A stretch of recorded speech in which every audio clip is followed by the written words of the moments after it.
Joe. Don't know where he's gone. Joe? Yeah, let's have a look in here. Joe, what are you doing? No time to nap. Come on, man. Where am I? It's M5 Touring shoe. It's real! Oh my goodness. Wow. Hey guys, welcome to my first look video on BMW's brand new G99 M5 Touring. Hopefully you've seen my first drive video on the saloon version of this that I filmed a couple of months ago out in beautiful but slightly damp Austria. If you missed it, there'll be a link to that video in the description below. I knew before jumping into the saloon it weighed just over 2.4 tons, yet when I took it out around the beautiful Salzburg ring, it didn't feel anywhere near that, and its capabilities were incredible. During that first drive event, I guessed that the saloon would retail at about £130,000. I was actually very wrong.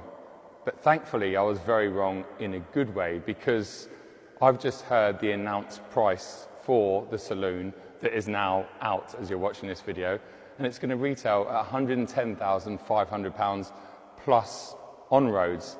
So I reckon this is going to be a couple of grand more than that, probably 112, 113 grand plus on roads, meaning it does actually represent very good value in today's world of overinflated car prices.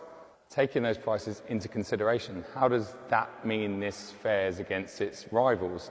I think one of its biggest rivals are actually within the BMW group itself, the M3 Touring, and BMW have recently facelifted that car, and they start at £88,000 on the road.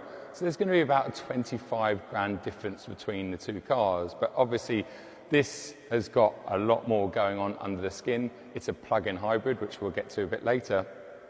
It's larger, it's more powerful, it's an M5, it's not an M3, but there is still quite a big price difference between those two. Then we need to turn to Audi and their RS6 Performance, because that's the only version of the RS6 you can buy. It is an aging car now, but it's still a brilliant car and one of my absolute favourites. And a base RS6 Performance today is £116,000. That's a base one. And going off recent times, BMW M tend to put more standard equipment in their base cars. So it's going to be a bit cheaper, and it's probably going to have a bit more standard equipment. So things are looking pretty good for the new M5 Touring. Back in April, Frank Van Meel, BMW M CEO, posted a teaser picture of the M5 Touring on his Instagram. And since then, I've probably been messaged 1,000 times asking, am I going to change or upgrade my M3 Touring to an M5 Touring? The short answer is no, and I'll get into that a little bit more towards the back end of the video. These are going into production around November time, so I'm sure we'll start seeing them in showrooms and roads very early in 2025. And as with so many modern BMW designs, I can't wait to see one of these in motion on the road, because love or hate the styling, which we're going to get onto,